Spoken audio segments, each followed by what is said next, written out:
میں گواہی دیتا ہوں کہ وہ اللہ کے رسول ہیں، جو کچھ وہ کہتے ہیں وہ حق اور سچائی ہے۔ اللہ کی قسم میں انہیں نہیں چھوڑوں گا، اگر تم سچے ہو تو مجھے روک کر دکھاؤ۔ یہ سن کر ابو جہل نے اپنے لوگوں سے کہا، ابو مارا یعنی حضرت حمزہ کو چھوڑ دو، میں نے واقعی ان کے بھتیجے کے ساتھ ابھی کچھ برا سلوک کیا تھا۔ وہ لوگ ہٹ گئے۔ حضرت حمزہ رضی اللہ تعالیٰ عنہ گھر پہنچے۔ گھر آ کر انہوں نے الجھن محسوس کی کہ میں قریش کے سامنے کیا کہہ کر آیا ہوں، میں تو قریش کا سردار ہوں۔ لیکن پھر ان کا ضمیر انہیں ملامت کرنے لگا۔ آخر کار شدید الجھن کے عالم میں انہوں نے دعا کی، اے اللہ اگر یہ سچا راستہ ہے تو میرے دل میں یہ بات ڈال دے، اور اگر ایسا نہیں ہے تو پھر مجھے اس مشکل سے نکال دے جس میں گھر چکا ہوں۔ وہ رات انہوں نے اسی الجھن میں گزاری۔ آخر صبح ہوئی تو حضور صلی اللہ علیہ وآلہ وسلم کے پاس پہنچے۔ آپ سے عرض کیا، بھتیجے میں ایسے معاملے میں الجھ گیا ہوں کہ مجھے اس سے نکلنے کا کوئی راستہ دکھائی نہیں دیتا، اور ایک ایسی صورتحال میں رہنا جس کے بارے میں نہیں جانتا کہ یہ سچائی ہے یا نہیں، بہت سخت معاملہ ہے۔ اس پر آپ صلی اللہ علیہ وآلہ وسلم حضرت حمزہ رضی اللہ تعالیٰ عنہ کی طرف متوجہ ہوئے۔ آپ نے انہیں اللہ کے عذاب سے ڈرایا، ثواب کی خوشخبری سنائی۔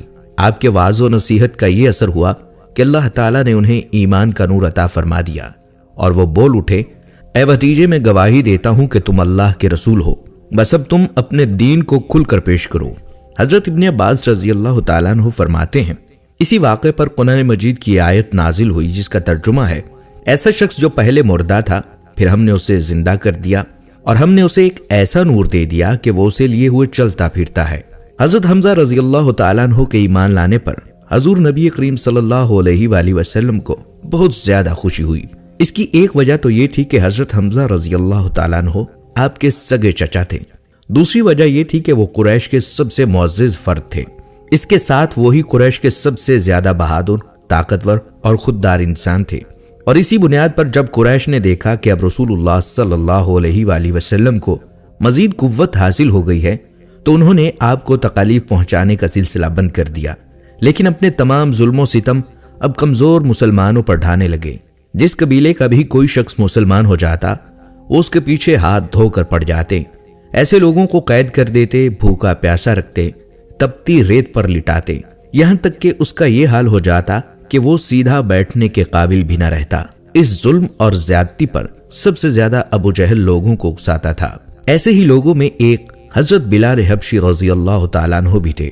آپ کا پورا نام بلال بن رباح تھا۔ یہ امیہ بن خلف کے غلام تھے۔ حضرت بلال رضی اللہ تعالیٰ عنہ مکہ میں ہی پیدا ہوئے تھے۔ پہلے عبداللہ بن جدان کے غلام تھے۔ عبداللہ بن جدان کے 100 غلام تھے، ان میں سے ایک یہ بھی تھے۔ جب اسلام کا آغاز ہوا اور اس کا نور پھیلا تو عبداللہ بن جدان نے اپنے 99 غلاموں کو اس خوف سے مکہ سے باہر بھجوا دیا کہ کہیں وہ مسلمان نہ ہو جائیں۔ بس اس نے حضرت بلال بن رباح رضی اللہ تعالیٰ عنہ کو اپنے پاس رکھ لیا۔ یہ اس کی بکریاں چرایا کرتے تھے۔ اسلام کی روشنی حضرت بلال رضی اللہ تعالیٰ عنہ تک بھی پہنچ گئی۔ یہ ایمان لے آئے مگر انہوں نے اپنے اسلام کو چھپائے رکھا۔ ایک روز انہوں نے کعبہ کے چاروں طرف رکھے بتوں پر گندگی ڈال دی، ساتھ ہی وہ ان پر تھوکتے جاتے تھے اور کہتے جاتے تھے، جس نے تمہاری عبادت کی وہ تباہ ہو گیا۔ یہ بات قریش کو معلوم ہو گئی تو وہ فوراً عبداللہ بن جدان کے پاس آئے اور اس سے بولے، تم بے دین ہو گئے۔ اس نے حیران ہو کر کہا، کیا میرے بارے میں بھی یہ بات کہی جا سکتی ہے؟ اس پر وہ بولے، تمہارے غلام بلال نے آج ایسا کیا ہے۔ کیا؟ وہ حیرت زدہ رہ گیا۔ عبداللہ بن جدان نے فوراً قریش کو 100 درہم دیے تاکہ بتوں کی جو توہین ہوئی ہے اس کے بدلے میں ان کے نام پر کچھ جانور ذبح کر دیے جائیں۔ پھر وہ حضرت بلال رضی اللہ تعالیٰ عنہ کی طرف بڑھا۔ اس نے انہیں رسی سے باندھ دیا، تمام دن بھوکا پیاسا رکھا۔ پھر اس کے بعد اس کا یہ روز کا معمول بن گیا، جب دوپہر کے وقت سورج آگ برسانے لگتا تو انہیں گھر سے نکال کر تپتی ہوئی ریت پر چت لٹا دیا جاتا۔ اس وقت ریت اس قدر گرم ہوتی تھی کہ اگر اس پر گوشت کا ٹکڑا رکھ دیا جاتا تو وہ بھی بھن جاتا۔ وہ اسی پر بس نہیں کرتا تھا، ایک وزنی پتھر منگواتا اور ان کے سینے پر رکھ دیتا تاکہ وہ اپنی جگہ سے بھی ہل نہ سکیں۔ پھر وہ بدبخت ان سے کہتا، اب یا تو محمد کی رسالت اور پیغمبری سے انکار کر اور لات و عزا کی عبادت کر، ورنہ میں تجھے اسی طرح لٹائے رکھوں گا یہاں تک کہ تیرا دم نکل جائے گا۔ حضرت بلال رضی اللہ تعالیٰ عنہ ان کی بات کے جواب میں فرماتے، احد احد، یعنی اللہ ایک ہے، اس کا کوئی شریک نہیں۔ جب حضرت بلال رضی اللہ تعالیٰ عنہ کسی طرح اسلام سے نہ ہٹے تو تنگ آ کر عبداللہ بن جدان نے انہیں امیہ بن خلف کے حوالے کر دیا۔ اب یہ شخص ان پر اس سے بھی زیادہ ظلم و ستم ڈھانے لگا۔ ایک روز انہیں اسی قسم کی خوفناک سزائیں دی جا رہی تھی کہ نبی صلی اللہ علیہ وآلہ وسلم اس طرف سے گزرے۔ حضرت بلال رضی اللہ تعالیٰ عنہ درد کی شدت میں بھی آہد پکار رہے تھے۔ آپ نے انہیں اس حالت میں دیکھ کر فرمایا، بلال تمہیں عہد ہی نجات دلائے گا۔ پھر ایک روز حضرت ابوبکر صدیق رضی اللہ تعالیٰ عنہ اس طرف سے گزرے۔ امیہ بن خلف نے انہیں گرم ریت پر لٹا رکھا تھا، سینے پر ایک بھاری پتھر رکھا ہوا تھا۔ انہوں نے یہ دردناک منظر دیکھ کر امیہ بن خلف سے کہا، کیا اس مسکین کے بارے میں تمہیں اللہ کا خوف نہیں آتا؟ آخر کب تک تم اسے عذاب دیتے رہو گے؟ امیہ بن خلف نے جل کر کہا، تم ہی نے اسے خراب کیا ہے، اس لیے تم ہی اسے نجات کیوں نہیں دلا دیتے؟ اس کی بات سن کر حضرت ابوبکر صدیق رضی اللہ تعالیٰ عنہ بولے، میرے پاس بھی ایک حبشی غلام ہے، وہ اس سے زیادہ طاقتور ہے اور تمہارے ہی دین پر ہے، میں ان کے بدلے تمہیں وہ دے سکتا ہوں۔ یہ سن کر امیہ بولا، مجھے یہ سودا منظور ہے۔ یہ سنتے ہی ابوبکر صدیق رضی اللہ تعالیٰ عنہ نے اپنا حبشی غلام اس کے حوالے کر دیا اور اس کے بدلے میں حضرت بلال رضی اللہ تعالیٰ عنہ کو لے لیا اور انہیں آزاد کر دیا۔ سبحان اللہ، کیا خوب سودا ہوا۔ یہاں یہ بات جان لینی چاہیے کہ حضرت ابوبکر رضی اللہ تعالیٰ عنہ کا حبشی غلام دنیا کے لحاظ سے بہت زیادہ قیمتی تھا۔ یہ بھی کہا جاتا ہے کہ امیہ بن خلف نے غلام کے ساتھ 10 اوقیہ سونا بھی طلب کیا تھا اور حضرت ابوبکر صدیق رضی اللہ تعالیٰ عنہ نے اس کا یہ مطالبہ بھی مان لیا تھا۔ چنانچہ آپ نے اسے ایک یمنی چادر اور کچھ سونا دیا تھا۔ ساتھ ہی آپ نے امیہ بن خلف سے فرمایا تھا، اگر تم مجھے 100 اوقیہ سونا بھی طلب کرتے تو میں تمہیں وہ بھی دے دیتا۔ حضرت بلال رضی اللہ تعالیٰ عنہ کے علاوہ حضرت ابوبکر صدیق رضی اللہ تعالیٰ عنہ نے اور بھی بہت سے غلام مسلمانوں کو خرید کر آزاد فرمایا۔ یہ وہ مسلمان غلام تھے جنہیں اللہ کا نام لینے کی وجہ سے ظلم کا نشانہ بنایا جاتا رہا تھا۔ ان میں ایک حضرت بلال رضی اللہ تعالیٰ عنہ کی والدہ حمامہ رضی اللہ تعالیٰ عنہ تھی، ایک عامر بن فہیرہ رضی اللہ تعالیٰ عنہ تھے۔ انہیں اللہ کا نام لینے پر بڑے بڑے سخت عذاب دیے جاتے تھے۔ یہ قبیلہ بنی تیم کے ایک شخص کے غلام تھے، وہ حضرت ابوبکر صدیق رضی اللہ تعالیٰ عنہ کا رشتہ دار تھا۔ آپ نے اپنے رشتہ دار سے خرید کر انہیں بھی آزاد فرمایا۔ پھر ایک صاحب ابو فقیہ رضی اللہ تعالیٰ عنہ تھے، یہ صفوان بن امیہ رضی اللہ تعالیٰ عنہ کے غلام تھے۔ یہ حضرت بلال رضی اللہ تعالیٰ عنہ کے ساتھ ہی مسلمان ہوئے تھے۔ صفوان بن امیہ رضی اللہ تعالیٰ عنہ بھی ابتدا میں مسلمانوں کے سخت خلاف تھے۔ وہ فتح مکہ کے بعد اسلام لائے تھے۔ ایک روز انہوں نے ابو فقیہ رضی اللہ تعالیٰ عنہ کو گرم ریت پر لٹا رکھا تھا۔ ایسے میں حضرت ابوبکر صدیق رضی اللہ تعالیٰ عنہ اس طرف سے گزرے۔ اس وقت صفوان بن امیہ رضی اللہ تعالیٰ عنہ یہ الفاظ کہہ رہے تھے، اسے ابھی اور عذاب دو، یہاں تک کہ محمد آ کر اسے اپنے جادو سے نجات دلائیں۔ حضرت ابوبکر صدیق رضی اللہ تعالیٰ عنہ نے اسی وقت صفوان بن امیہ رضی اللہ تعالیٰ عنہ سے انہیں خرید کر آزاد کر دیا۔ اسی طرح زنیرہ رضی اللہ تعالیٰ عنہ نامی ایک عورت کو مسلمان ہونے کی بنیاد پر اس قدر خوفناک سزائیں دی گئیں کہ وہ بیچاری اندھی ہو گئیں۔ ایک روز ابو جہل نے ان سے کہا، جو کچھ تجھ پر بیت رہی ہے یہ سب لات و عزہ کر رہے ہیں۔ یہ سنتے ہی زنیرہ رضی اللہ تعالیٰ عنہ نے کہا، ہرگز نہیں، اللہ کی قسم، لات اور عزہ نہ کوئی نفع پہنچا سکتے ہیں نہ کوئی نقصان۔ یہ جو کچھ ہو رہا ہے آسمان والے کی مرضی سے ہو رہا ہے۔ میرے پروردگار کو یہ بھی قدرت ہے کہ وہ مجھے میری آنکھوں کی روشنی لوٹا دے۔ دوسرے دن وہ صبح اٹھیں تو ان کی آنکھوں کی روشنی اللہ تعالیٰ نے انہیں لوٹا دی تھی۔ اس بات کا جب کافروں کو پتہ چلا تو وہ بول اٹھے، یہ محمد کی جادوگری ہے۔ حضرت ابوبکر صدیق رضی اللہ تعالیٰ عنہ نے انہیں بھی خرید کر آزاد کر دیا۔ اسی طرح نہدیہ نام کی ایک باندی تھی، ان کی ایک بیٹی بھی تھی، دونوں ولید بن مغیرہ کی باندیاں تھیں۔ انہیں بھی حضرت ابوبکر صدیق رضی اللہ تعالیٰ عنہ نے آزاد کر دیا تھا۔ عامر بن فہیرہ کی بہن اور ان کی والدہ بھی ایمان لے آئی تھی۔ حضرت عمر رضی اللہ تعالیٰ عنہ کے مسلمان ہونے سے پہلے ان کی باندیاں تھیں۔ حضرت ابوبکر صدیق رضی اللہ تعالیٰ عنہ نے ان دونوں کو بھی خرید کر آزاد کر دیا۔ ایمان لانے والے جن لوگوں پر ظلم ڈھائے گئے ان میں سے ایک حضرت خباب رضی اللہ تعالیٰ عنہ بھی ہیں۔ کافروں نے انہیں اسلام سے پھیرنے کی بہت کوششیں کی مگر یہ ثابت قدم رہے۔ انہیں جاہلیت کے زمانے میں گرفتار کیا گیا تھا، پھر انہیں ایک عورت ام انمار نے خرید لیا۔ یہ ایک لوہار تھے۔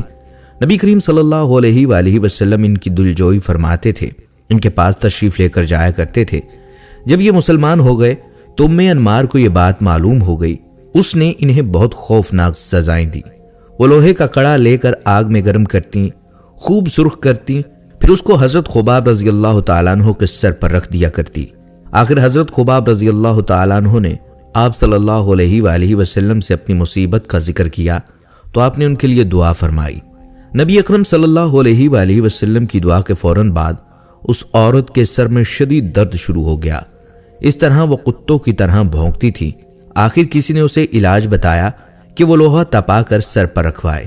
اس نے یہ کام حضرت خباب رضی اللہ تعالیٰ عنہ کے ذمے لگایا۔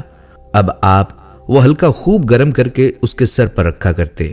حضرت خباب رضی اللہ تعالیٰ عنہ فرماتے ہیں کہ ایک روز نبی کریم صلی اللہ علیہ وآلہ وسلم کی خدمت میں گیا، اور یہ وہ زمانہ تھا جب ہم پر خوب ظلم کیا جاتا تھا۔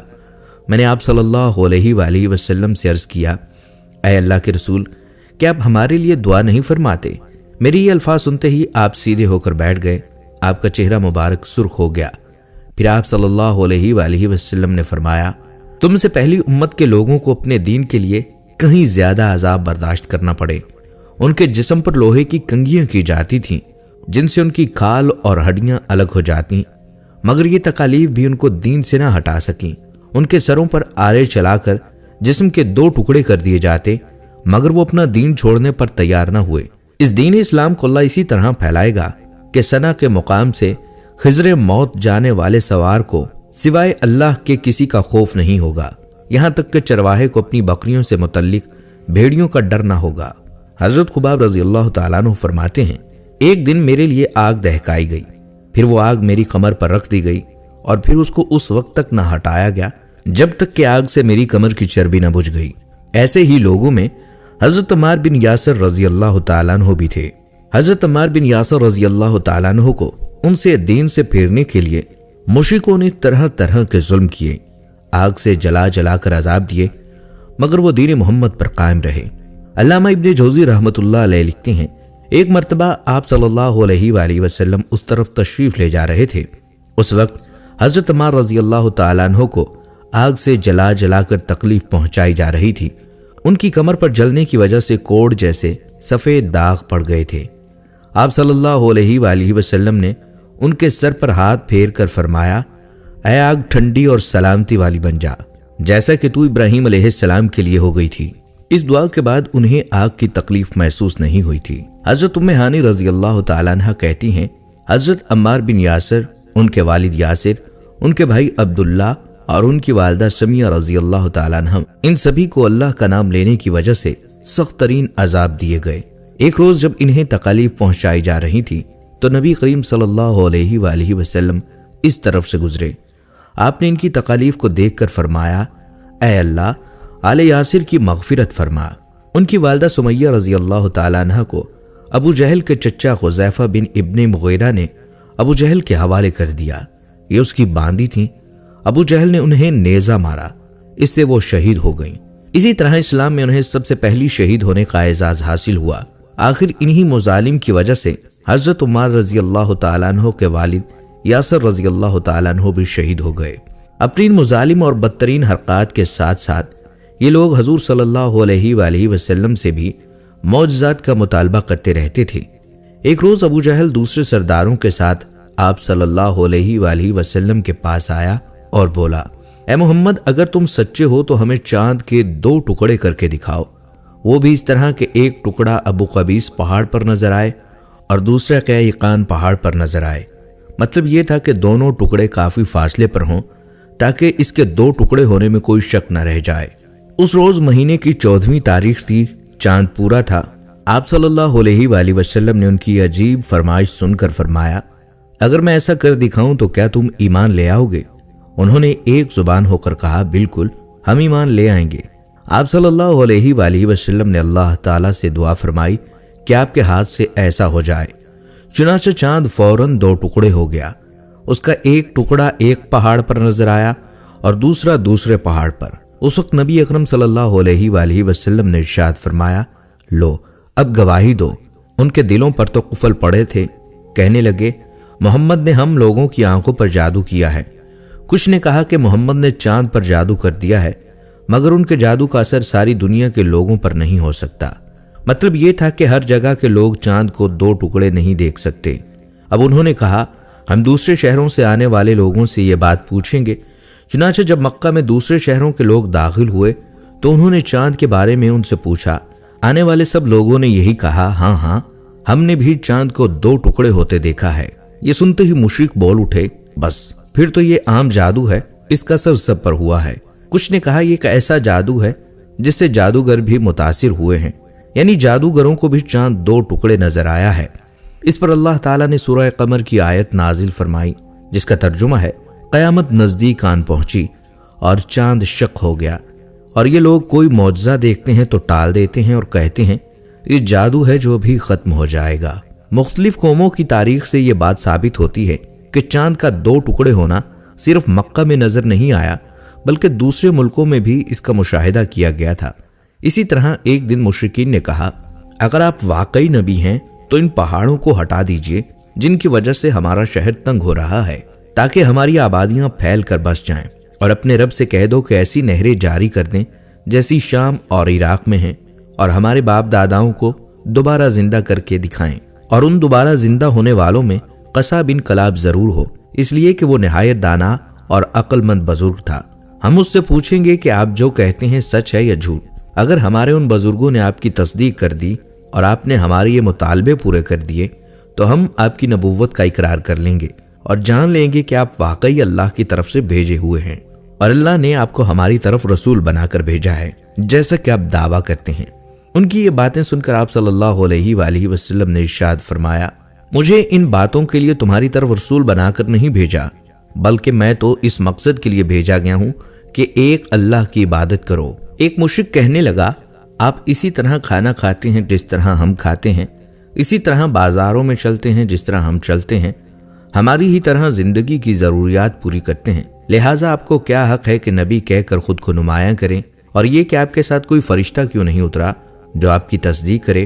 اس پر اللہ تعالیٰ نے سورہ فرقان کی آیت نمبر 7 نازل فرمائی جس کا ترجمہ ہے اور یہ کافر لوگ رسول اللہ صلی اللہ علیہ وآلہ وسلم کی نسبت یوں کہتے ہیں کہ اس رسول کو کیا ہو گیا ہے کہ وہ ہماری طرح کھانا کھاتا ہے اور بازاروں میں چلتا پھرتا ہے، اس کے ساتھ کوئی فرشتہ کیوں نہیں بھیجا گیا کہ وہ اس کے ساتھ رہ کر ڈرایا کرتا، اس کے پاس کوئی غیب سے خزانہ آ پڑتا، اس کے پاس کوئی غیبی باغ ہوتا جس سے یہ کھایا کرتا۔ اور ایمان لانے والوں سے یہ ظالم لوگ یہ بھی کہتے ہیں کہ تم ایک بے عقل آدمی کی راہ پر چل پڑے ہو۔ پھر جب انہوں نے یہ کہا کہ اللہ کی ذات اس سے بہت بلند ہے کہ وہ ہم ہی میں سے ایک بندے کو رسول بنا کر بھیجے، تو اس پر اللہ تعالیٰ نے سورہ یونس کی آیت نمبر 2 نازل فرمائی۔ کیا ان مکہ کے لوگوں کو اس بات سے تعجب ہوا کہ ہم نے ان میں سے ایک شخص کے پاس وحی بھیج دی کہ سب آدمیوں کو اللہ کے احکامات کے خلاف چلنے پر ڈرائیں، اور جو ایمان لائے انہیں خوشخبری سنا دیں کہ انہیں اپنے رب کے پاس پہنچ کر پورا رتبہ ملے گا۔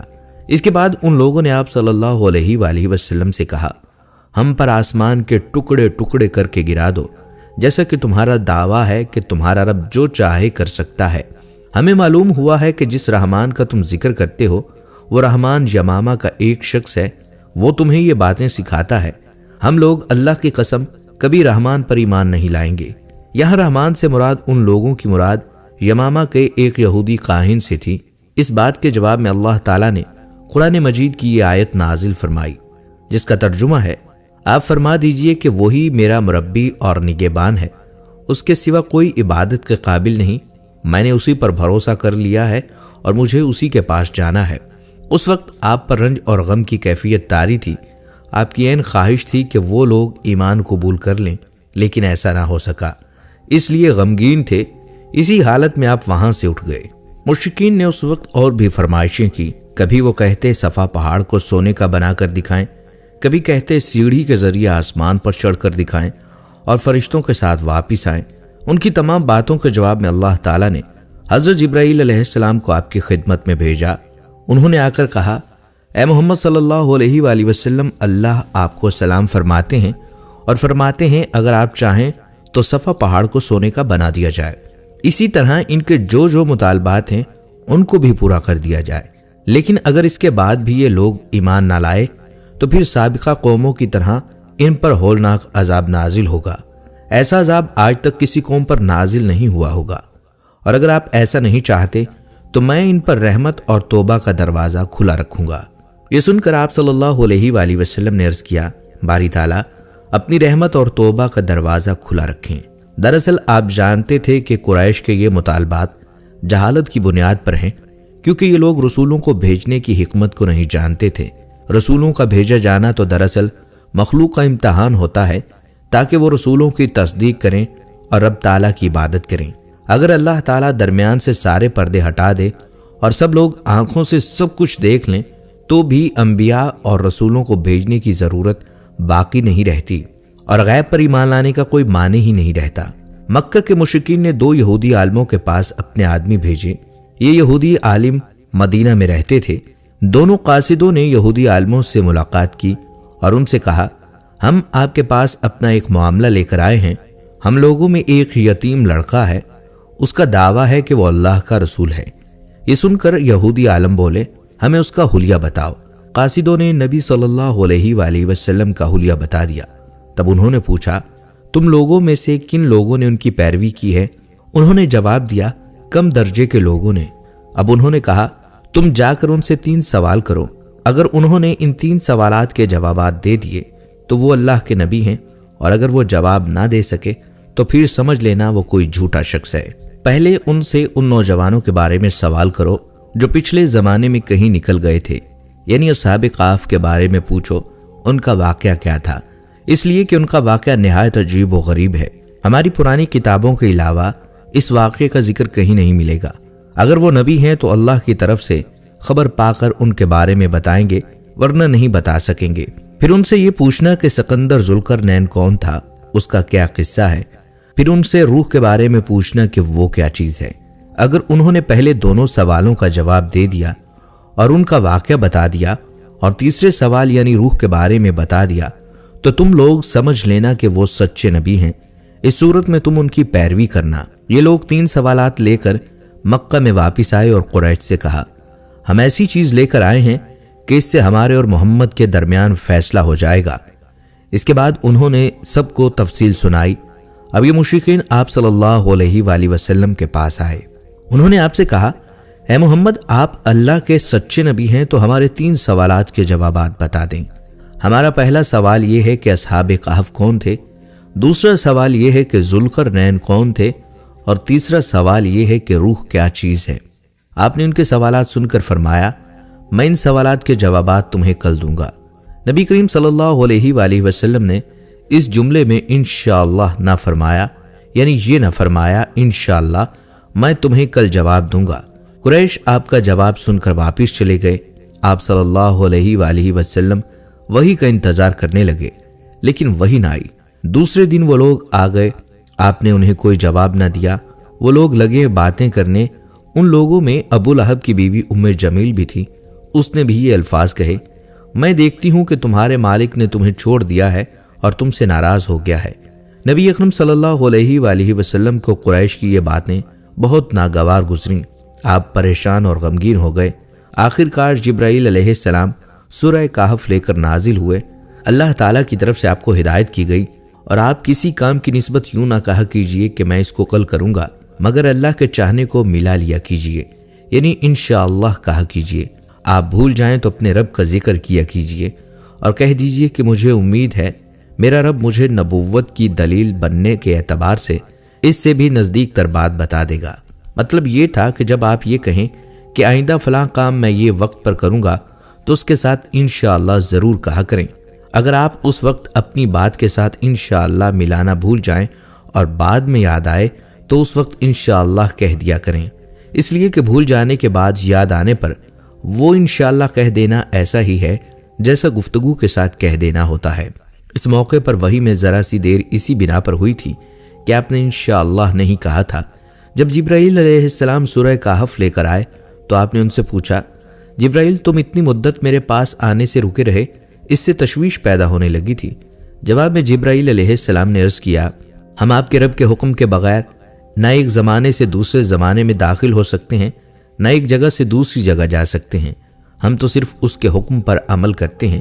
اور یہ جو کفار کہہ رہے ہیں کہ آپ کے رب نے آپ کو چھوڑ دیا ہے، تو آپ کے رب نے آپ کو ہرگز نہیں چھوڑا، بلکہ یہ سب اس کی حکمت کے مطابق ہوا ہے۔ پھر حضرت جبرائیل علیہ السلام نے آپ صلی اللہ علیہ وآلہ وسلم کو اصحاب کہف کے بارے میں بتایا، ذوالقرنین کے بارے میں بتایا، اور پھر روح کے بارے میں وضاحت کی۔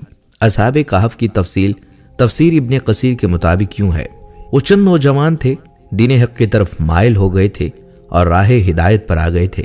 یہ نوجوان پرہیزگار تھے، اپنے رب کو معبود مانتے تھے، یعنی توحید کے قائل تھے، ایمان میں روز بروز بڑھ رہے تھے، اور یہ لوگ حضرت عیسیٰ علیہ السلام کے دین پر تھے۔ لیکن بعض روایات سے یہ معلوم ہوتا ہے یہ واقعہ حضرت عیسیٰ علیہ السلام سے پہلے کا ہے، اس لیے سوال یہودیوں نے پوچھے تھے، اور اس کا مطلب یہ تھا کہ یہودیوں کی کتاب میں یہ واقعہ موجود تھا۔ اس سے یہی ثابت ہوا کہ یہ واقعہ حضرت عیسیٰ علیہ السلام سے پہلے کا ہے۔ قوم نے ان کی مخالفت کی، ان لوگوں نے صبر کیا۔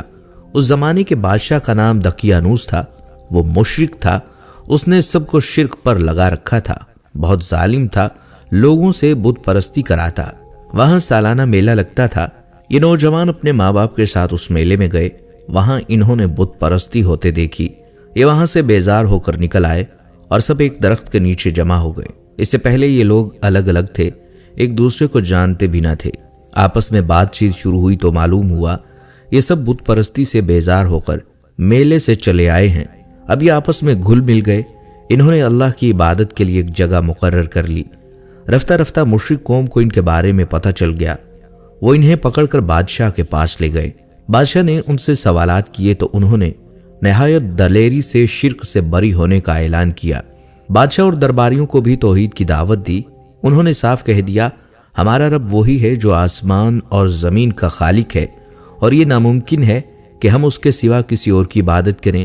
ان کی اس صاف گوئی پر بادشاہ بگڑا، اس نے انہیں ڈرایا دھمکایا اور کہا اگر یہ باز نہ آئے تو انہیں سخت سزا دوں گا۔ بادشاہ کا حکم سن کر ان میں کوئی کمزوری پیدا نہ ہوئی، ان کے دل اور مضبوط ہو گئے، لیکن ساتھ ہی انہوں نے محسوس کر لیا کہ یہاں رہ کر اپنی دینداری پر قائم نہیں رہ سکیں گے، اس لیے انہوں نے سب کو چھوڑ کر وہاں سے نکلنے کا ارادہ کر لیا۔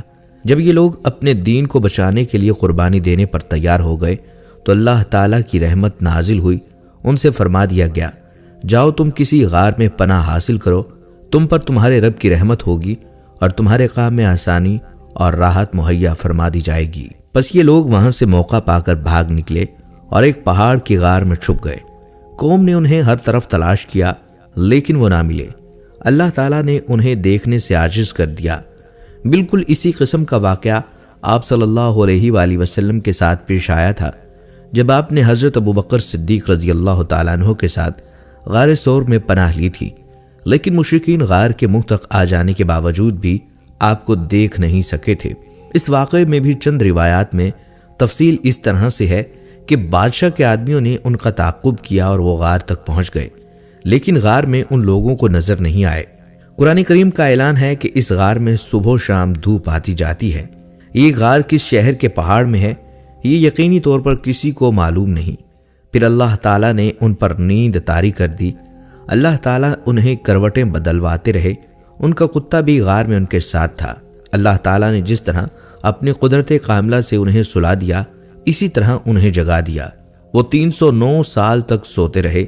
اب 309 سال بعد جاگے تو بالکل ویسے ہی تھے جیسے ابھی کل سوئے ہوئے تھے۔ ان کے بدن، کھال، بال، غرض ہر چیز بالکل سلامت تھی، یعنی جیسے سوتے وقت تھے بالکل ویسے ہی تھے، کسی قسم کی کوئی تبدیلی واقع نہیں ہوئی تھی۔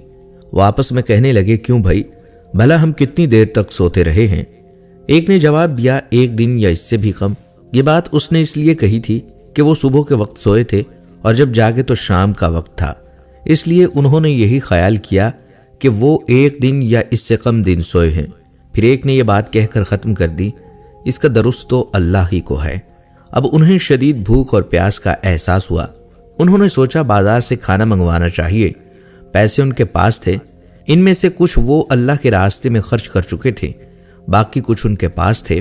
ایک نے کہا ہم میں سے کوئی پیسے لے کر بازار چلا جائے اور کھانے کی کوئی پاکیزہ اور عمدہ چیز لے کر آئے، اور جاتے ہوئے اور آتے ہوئے اس بات کا خیال رکھے کہ کہیں لوگوں کی نظر اس پر نہ پڑ جائے۔ سودا خریدتے وقت بھی ہوشیاری سے کام لے، کسی کی نظروں میں نہ آئے۔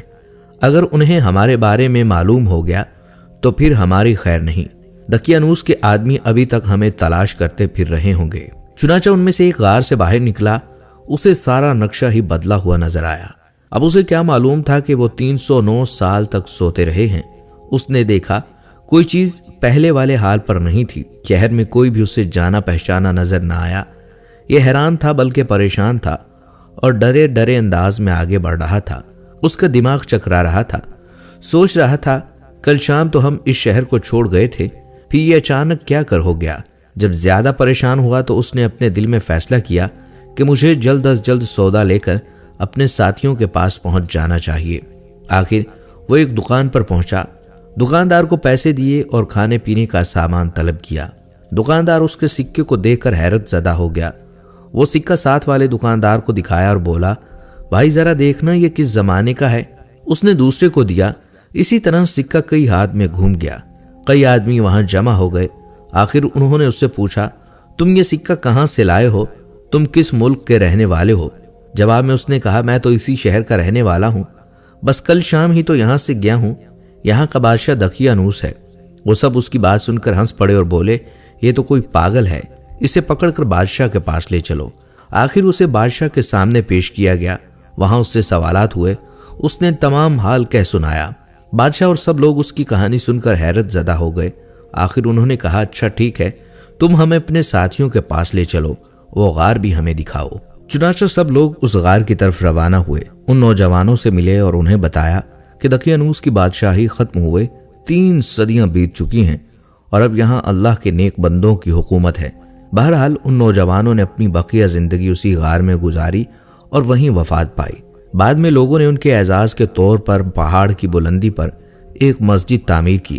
ایک روایت یہ بھی ہے کہ جب شہر جانے والا پہلا نوجوان لوگوں کو لے کر غار کے قریب پہنچا تو اس نے کہا، تم لوگ یہیں ٹھہرو، میں جا کر انہیں خبر کر دوں۔ اب یہ ان سے الگ ہو کر غار میں داخل ہو گیا۔ ساتھ ہی اللہ تعالیٰ نے ان پر نیند طاری کر دی۔ بادشاہ اور اس کے ساتھی اسے تلاش کرتے رہ گئے، وہ نہ ملا اور نہ ہی وہ غار نظر آیا۔ اللہ تعالیٰ نے ان کی نظروں سے غار کو اور سب کو چھپا دیا۔ ان کے بارے میں لوگ خیال کرتے ہیں کہ وہ 7 تھے، 8واں ان کا کتا تھا، یا وہ 9 تھے، 10واں ان کا کتا تھا۔ بہرحال اس کی گنتی کا صحیح علم اللہ ہی کو ہے۔ اللہ تعالیٰ نے اپنے نبی صلی اللہ علیہ وآلہ وسلم سے ارشاد فرمایا، ان کے بارے میں زیادہ بحث نہ کریں اور نہ ان کے بارے میں کسی سے دریافت کریں، کیونکہ ان کے بارے میں لوگ اپنی طرف سے باتیں کرتے ہیں، کوئی صحیح دلیل ان کے پاس نہیں۔ مشرکین کا دوسرا سوال تھا، ذوالقرنین کون تھا؟ ذوالقرنین کے بارے میں تفصیلات یوں ملتی ہیں۔ ذوالقرنین ایک نیک دل، خدا رسیدہ اور زبردست بادشاہ تھے۔ انہوں نے بڑی مہمات سر کی۔ پہلی مہم میں وہ اس مقام تک پہنچے جہاں سورج غروب ہوتا ہے۔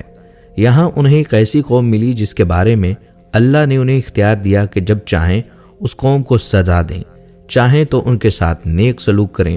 ذوالقرنین نے کہا، جو شخص ظالم ہے ہم اسے سزا دیں گے اور مرنے کے بعد اللہ بھی اسے سزا دیں گے، البتہ مومن بندوں کو نیک بدلہ ملے گا۔ دوسری مہم میں وہ اس مقام تک پہنچے جہاں سے سورج طلوع ہوتا ہے۔ وہاں انہیں ایسے لوگ ملے جن کے مکانات کی چھت وغیرہ نہیں تھی۔ تیسری مہم میں وہ 2 گھاٹیوں کے درمیان پہنچے۔ یہاں کے لوگوں کی بات وہ نہیں سمجھتے تھے۔ انہوں نے اشاروں میں یا ترجمان کے ذریعے یا جوج مجوج کی تباہ کاریوں کا شکوہ کرتے ہوئے ان سے درخواست کی کہ وہ ان کے اور یاجوج ماجوج کے درمیان ایک بند بنا دیں۔ ذوالقرنین نے لوہے کی چادر منگوائیں اور پھر ایک دیوار بنا دی۔ اس میں تانبا پگھلا کر ڈالا گیا۔ اس کام کے ہونے پر ذوالقرنین نے کہا، یہ اللہ کا فضل ہے کہ بہت بڑا کام مجھ سے ہو گیا۔ قیامت کے قریب یاجوج ماجوج اس دیوار کو توڑنے میں کامیاب ہو جائیں گے۔ ذوالقرنین کے بارے میں مختلف وضاحتیں کتابوں میں ملتی ہیں۔ کہا جاتا ہے ذوالقرنین دنیا کے 2 کناروں تک پہنچے تھے، اسی لیے انہیں ذوالقرنین کہا گیا ہے۔ بعض جگہوں پر ان کو 2 سینگوں والا بھی کہا گیا ہے۔ ان کا نام سکندر تھا، لیکن یونان کے سکندر نہیں جسے سکندر اعظم کہا جاتا ہے۔ یونانی سکندر کافر تھا، جبکہ یہ مسلم اور ولی اللہ تھے۔ یہ سام بن نوح علیہ السلام کی اولاد میں سے تھے۔ خضر علیہ السلام ان کی فوج کا جھنڈا اٹھانے والے تھے۔ تیسرے سوال یعنی روح کے بارے میں اللہ تعالیٰ نے ارشاد فرمایا، یہ لوگ آپ سے روح کے بارے میں پوچھتے ہیں، آپ فرما دیجئے کہ روح میرے رب کے حکم سے قائم ہے، یعنی روح کی حقیقت اسی کے علم میں ہے، اس کے سوا اس کے بارے میں کوئی نہیں جانتا۔ روح کے بارے میں یہودیوں کی کتابوں میں بالکل یہی بات درج تھی کہ روح اللہ کے حکم سے قائم ہے، اس کا علم اللہ کے سوا کسی کے پاس نہیں۔ یہودیوں نے مشرکوں سے پہلے ہی کہہ دیا تھا اگر انہوں نے روح سے متعلق کچھ بتایا تو سمجھ لینا وہ نبی نہیں ہے، اور صرف اگر یہ کہا کہ روح اللہ کے حکم سے قائم ہے تو سمجھ لینا کہ وہ سچی نبی ہیں، اور بالکل آپ نے یہی جواب ارشاد فرمایا۔ لگے ہاتھوں یہاں ایک اور واقعہ بھی سن لیں۔ جب مسلمانوں نے ہندوستان فتح کیا تو ہندو مذہب کا ایک عالم مسلمان عالموں سے مناظرہ کرنے کے لیے آیا۔ اس نے مطالبہ کیا میرے مقابلے میں کوئی عالم بھیجو۔ اس پر لوگوں نے امام رکن الدین کی طرف اشارہ کیا۔ اب اس ہندوستانی نے اس سے پوچھا تم کس کی عبادت کرتے ہو؟ انہوں نے جواب دیا ہم اس اللہ کی عبادت کرتے ہیں جو سامنے نہیں۔ اس پر ہندی عالم نے پوچھا تمہیں اس کی خبر کس نے دی؟ امام رکن الدین بولے حضرت محمد صلی اللہ علیہ وآلہ وسلم نے۔ اس پر اس ہندی نے کہا تمہارے پیغمبر نے روح کے بارے میں کیا کہا ہے؟ امام بولے یہ کہ روح میرے رب کے حکم سے قائم ہے۔ اس پر ہندی عالم نے کہا تم سچ کہتے ہو، اور پھر وہ مسلمان ہو گیا۔ ایک روز آپ صلی اللہ علیہ وآلہ وسلم اپنے چند صحابہ کے ساتھ مسجد حرام میں تشریف فرما تھے۔ ایسے میں قبیلہ زبیدہ کا ایک شخص وہاں آیا۔ اس وقت نزدیک ہی قریش مکہ بھی مجمع لگائے وہاں بیٹھے تھے۔ قبیلہ زبیدہ کا وہ شخص ان کے نزدیک گیا اور ارد گرد گھومنے لگا۔ پھر اس نے کہا اے قریش، کوئی شخص کیسے تمہارے علاقے میں داخل ہو سکتا ہے، اور کوئی تاجر کیسے تمہاری سرزمین پر آ سکتا ہے، جبکہ تم ہر آنے والے پر ظلم کرتے ہو؟ یہ کہتے ہوئے جب وہ اس جگہ پر پہنچا جہاں آپ صلی اللہ علیہ وآلہ وسلم تشریف فرماتے تو آپ نے اس سے فرمایا تم پر کس نے ظلم کیا؟ اس نے بتایا میں اپنے اونٹوں میں 3 بہترین اونٹ بیچنے کے لیے آیا تھا، مگر ابو جہل نے یہاں ان 3 اونٹوں کی اصل قیمت سے صرف 1/3 قیمت لگائی، اور ایسا اس نے جان بوجھ کر کیا ہے کیونکہ وہ جانتا ہے کہ وہ اپنی قوم کا سردار ہے۔ اس کی لگائی ہوئی قیمت سے زیادہ کوئی رقم نہیں لگائے گا۔ مطلب یہ کہ اب مجھے وہ اونٹ اس قدر کم قیمت پر فروخت کرنے پڑیں گے۔ یہ ظلم نہیں تو اور کیا ہے؟ میرا تجارت کا یہ سفر بیکار جائے گا۔ نبی اکرم صلی اللہ علیہ وآلہ وسلم نے اس کی بات پوری سن کر فرمایا تمہارے اونٹ کہاں ہیں؟ اس نے بتایا یہیں خزورہ کے مقام پر ہیں۔ آپ اسی وقت اٹھے، اپنے صحابہ کو ساتھ لیا، اونٹوں کے پاس پہنچے۔ آپ نے دیکھا اونٹ واقعی بہت عمدہ تھے۔ آپ صلی اللہ علیہ وآلہ وسلم نے اس سے ان کا بھاؤ کیا اور آخر خوش دلی سے سودا طے ہو گیا۔ آپ صلی اللہ علیہ وآلہ وسلم نے وہ اونٹ اس سے خرید لیے۔ پھر آپ نے ان میں سے 2 زیادہ عمدہ اونٹ فروخت کر دیے اور ان کی قیمت بیوہ عورتوں میں تقسیم فرما دی۔ وہیں بازار میں ابو جہل بیٹھا تھا۔ اس نے یہ سودا ہوتے دیکھا لیکن ایک لفظ نہ بول سکا۔ آپ صلی اللہ علیہ وآلہ وسلم اس کے پاس آئے اور فرمایا خبردار عمرو، اگر تم نے آئندہ ایسی حرکت کی تو بہت سختی سے پیش آؤں گا۔ یہ سنتے ہی وہ خوف زدہ انداز میں بولا محمد میں آئندہ ایسا نہیں کروں گا۔ اس کے بعد آپ صلی اللہ علیہ وآلہ وسلم وہاں سے لوٹ آئے۔ ادھر راستے میں امیہ بن خلف ابو جہل سے ملا، اس کے ساتھ دوسرے ساتھی بھی تھے۔ ان لوگوں نے ابو جہل سے پوچھا تم تو محمد کے ہاتھوں بہت رسوا ہو کر آ رہے ہو، ایسا معلوم ہوتا ہے کہ یا تو تم ان کی پیروی کرنا چاہتے ہو یا اس سے خوف زدہ ہو گئے ہو۔ اس پر ابو جہل نے کہا ہرگز نہیں، میں ہرگز محمد کی پیروی نہیں کر سکتا۔ میری جو کمزوری تم نے دیکھی ہے اس کی وجہ یہ ہے کہ جب میں نے محمد صلی اللہ علیہ وآلہ وسلم کو دیکھا ان کے دائیں بائیں بہت سارے آدمی نظر آئے، ان کے ہاتھوں میں نیزے اور بھالے تھے اور وہ ان کو میری طرف لہرا رہے تھے۔ اگر میں اس وقت ان کی بات نہ مانتا تو وہ سب مجھ پر ٹوٹ پڑتے۔ ابو جہل ایک یتیم کا سرپرست بنا، پھر اس کا سارا مال غصب کر کے اسے باہر نکال دیا۔ وہ یتیم آپ صلی اللہ علیہ وآلہ وسلم کے پاس ابو جہل کے خلاف فریاد لے کر آیا۔ آپ صلی اللہ علیہ وآلہ وسلم اس یتیم کو لیے ابو جہل کے پاس پہنچے۔ آپ نے فرمایا اس یتیم کا مال واپس کرو۔ ابو جہل نے فوراً مال اس لڑکے کے حوالے کر دیا۔ مشرکین کو یہ بات معلوم ہوئی تو سب حیران ہوئے۔ انہوں نے ابو جہل سے کہا کیا بات ہے، تم اس قدر بزدل کب ہو گئے کہ فوراً ہی مال اس لڑکے کے حوالے کر دیا؟ اس پر اس نے کہا نہیں، تمہیں معلوم نہیں کہ محمد کے دائیں بائیں مجھے بہت خوفناک ہتھیار نظر آئے تھے، میں تو ان سے ڈر گیا تھا۔ اگر میں اس یتیم کا مال نہ لوٹاتا تو وہ ان ہتھیاروں سے مجھے مار ڈالتے۔ قبیلہ خصم کی ایک شاخ راشا تھی، اس کے ایک شخص سے ابو جہل نے کچھ اونٹ خریدے لیکن قیمت ادا نہ کی۔ اس نے قریش کے لوگوں سے فریاد کی۔ ان لوگوں نے آپ صلی اللہ علیہ وآلہ وسلم کا مذاق اڑانے کا پروگرام بنایا۔ انہوں نے اراشی سے کہا تم محمد کے پاس جا کر فریاد کرو۔ ایسا انہوں نے اس لیے کہا تھا کہ ان کا خیال تھا آپ صلی اللہ علیہ وآلہ وسلم ابو جہل کا کچھ نہیں بگاڑ سکتے۔ اراشی آپ صلی اللہ علیہ وآلہ وسلم کی خدمت میں حاضر ہوا۔ آپ نے فوراً اسے ساتھ لیا اور ابو جہل کے مکان پر پہنچ گئے۔ اس کے دروازے پر دستک دی۔ ابو جہل نے اندر سے پوچھا کون؟ آپ نے فرمایا محمد۔ ابو جہل فوراً باہر نکل کر آیا۔ آپ کا نام سنتے ہی اس کا چہرہ زرد پڑ چکا تھا۔ آپ نے اس سے فرمایا اس شخص کا حق فوراً ادا کرو۔ اس نے کہا بہت اچھا، ابھی لایا۔ اس نے اسی وقت اس کا حق ادا کر دیا۔ اب وہ شخص واپس اسی قریشی مجلس میں آیا اور ان سے بولا اللہ تعالیٰ ان پر یعنی آپ صلی اللہ علیہ وآلہ وسلم پر جزائے خیر کرے۔ اللہ کی قسم انہوں نے میرا حق مجھے واپس دلوایا۔ مشرک لوگوں نے بھی اپنا ایک آدمی ان کے پیچھے بھیجا تھا اور ان سے کہا تھا کہ وہ دیکھتا رہے حضور صلی اللہ علیہ وآلہ وسلم کیا کرتے ہیں۔ چنانچہ جب وہ واپس آیا تو انہوں نے اس سے پوچھا ہاں تم نے کیا دیکھا؟ جواب میں اس نے کہا میں نے ایک بہت ہی عجیب اور حیرت ناک بات دیکھی۔ آگے چل کر کیا ہوا یہ دیکھیں گے آپ اگلی ویڈیو میں۔ اگر آپ کو ہماری آج کی یہ ویڈیو پسند آئی ہے تو آپ سے گزارش ہے ہماری ویڈیو کو لائک کریں اور اپنے دوستوں تک اس خوبصورت ویڈیو کو صدقہ جاریہ سمجھتے ہوئے لازمی طور پر شیئر کریں۔ ہمارے چینل کو سبسکرائب نہیں کیا تو چینل کو سبسکرائب کر لیں۔ اگلی ویڈیو تک کے لیے اجازت دیجیے۔ اللہ حافظ۔